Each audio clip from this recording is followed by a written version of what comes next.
Hi, welcome to Cook with Joy. I'm Joy Kelly and I hope this is becoming your favorite cooking show. It certainly is mine. Now I don't know what time of the year you're going to be watching this episode, but I'm making this as the new year approaches and a lot of people are having some New Year's resolutions. New Year 2017, and they want to maybe lose a little weight, get a little bit healthier, and all of the recipes that I put on my cooking channel are recipes that you can use.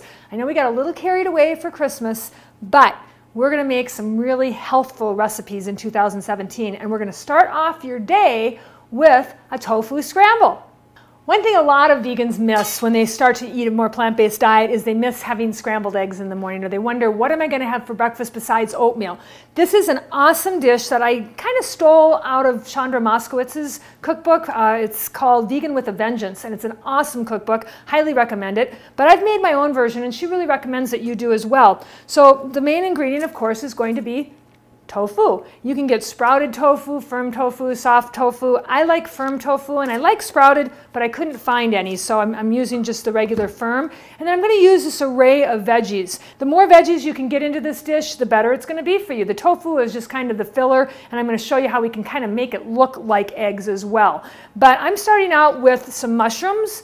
Because remember what we say about mushrooms? They're rich in chromium and vitamin D. We've talked about that before. Really great for brain health, nervous system health. And you can cut these up a variety of ways. I usually prefer to cut mushrooms kind of chunky because they simulate the feeling of meat. And so if you're somebody who's like you're missing meat, not a lot of vegans are, but if you're one of those people or you're cooking for someone that might be missing some meat, cutting them in these larger chunks is really going to work well for them. Now additionally, along with the mushrooms, we got to have some garlic, right? You got to have some garlic and some onions, and we're going to chop this kind of coarsely. You can do it as tiny as you like, or as coarsely as you like. I'm not a big minced garlic person unless it's going to be in something that I don't want to have that big chunk of garlic. Garlic is really rich in allicin, which is fantastic for your immune system, especially this time of year. I learned a little trick about cutting onions. If you cut off the one end like this, and you leave the other end on, it'll serve to keep the onions together so that when you cut them, you'll have that little end piece together.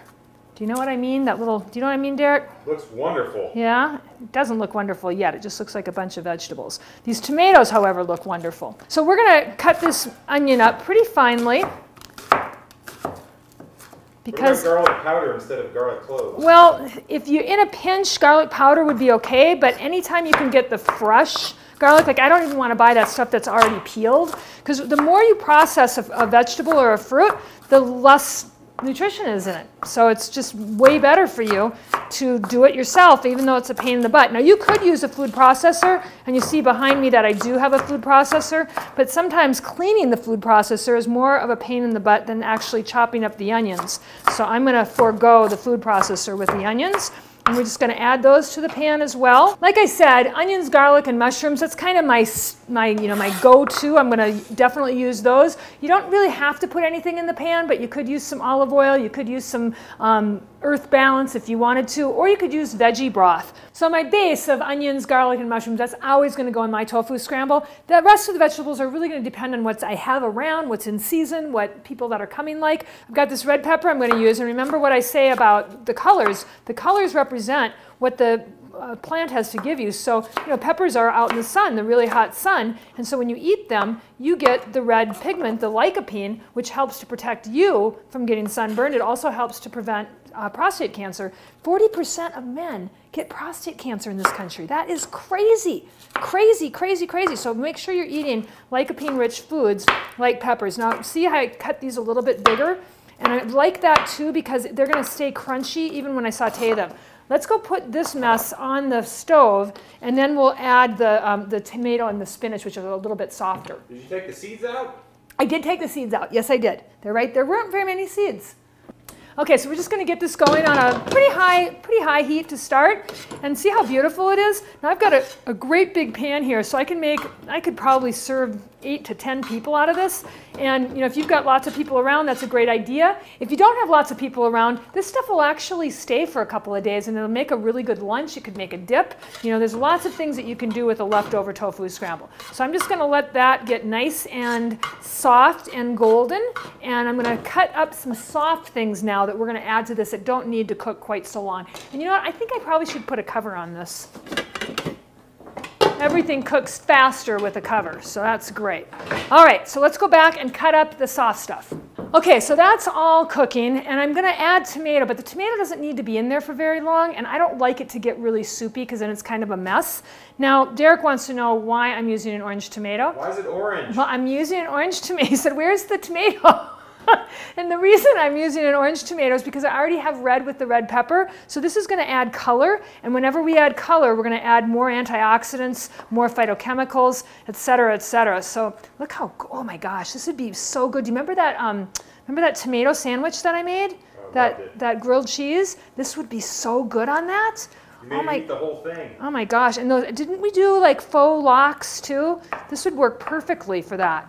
Because look how thin you can get this. Now I have to remember though that I don't want this very thin in this dish because we want it to hold up to the heat and we want it to kind of be, you know how when you make scrambled eggs and you add the veggies to it? We want that same feel with this dish. So we're going to chop those up. And then my last addition, my very last addition I'm going to add just before actually we're going to eat it is spinach.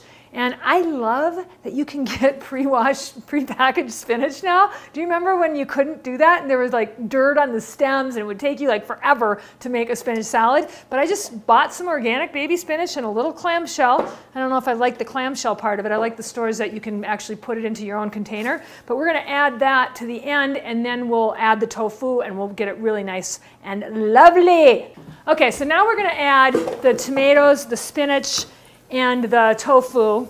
It's really looking nice. Oh, yum. Let's turn that heat down just a little bit. I love gas stoves because you can control the heat instantly. If you have an electric stove, you've got to wait for it to turn down. And you really should probably take the pan off of the stove.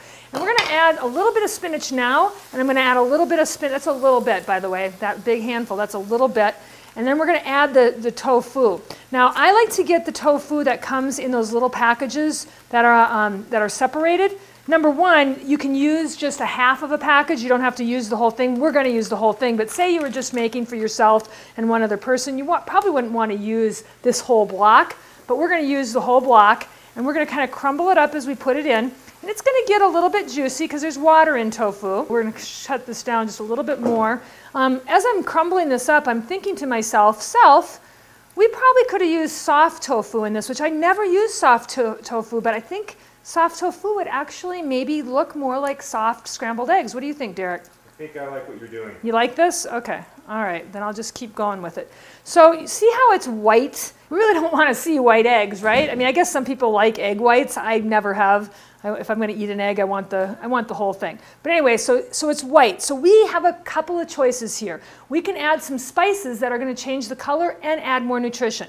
My favorite to use is saffron. It's a little bit expensive, but that's what we're going to use today. Now you could also, if you like curry, you could make it be a curry flavored dish. Or you could use cumin, or you could use paprika. All of these are going to add a slight color to it and make it look a little bit more like an egg. But today we're going to use the little bit of the saffron strands. And you see it comes in this little tiny tube. Even though it looks like it's coming here, it comes in a little tiny tube because this stuff is super expensive. And we're just going to add a little bit of the saffron. Ooh, Why is it so expensive? I don't know. I don't even really know what saffron is. Janice knows. Janice knows? Yeah. What is it? It was from India. It's from India. And it's super hard to harvest. So it's really like a... Like, is it a plant? I use it in paella. To make what? Why do you put it in paella? It gives it great flavor. So you use it in paella for... And I have... Oh! And if you have really good paella, you can identify it by the saffron taste. And do you make a vegan paella? I do. I feel a show coming on. Oh my God, I have to. Yes. Vegan paella. Oh, that would be awesome. Wouldn't that be awesome? And look at how this looks. Oh my God, look how this looks with the tomatoes. This is beautiful. Love Look at with the yellow. Oh, that was so smart of me to put the yellow tomatoes in there. I am a genius. You can start buying yellow tomatoes. They're the saffron too. So adding the saffron, and then you could put any flavoring that you wanted to. If you wanted this to be kind of Mexican, you could put some salsa in it. You could put some jalapenos and cilantro. If you wanted it to be Italian, you could put Italian seasonings in it. So there you go. It's done. I'm just going to let that spinach get a little bit softer. And if you want, because you're like me, you got to have avocado on everything, right? Yum, yum, yum. Look at that. So we're going to put it into a pretty little dish. And you could have this with some breakfast potatoes if you wanted to. You could have like a Sunday brunch where you had people over and you had breakfast potatoes, tofu scramble, and maybe some gluten-free toast. That would be awesome. Or you could just make this on a in a morning. Cut all the vegetables up the night before, throw it together. That part doesn't really take time. You'd notice that most of the time was spent cutting up the vegetables. Gosh, I really hope you try this dish because it's delicious, it's good for you, and it's really going to be a great way for you to start your day in the new year. That's it for today. We'll see you at our next episode of Cook with Joy.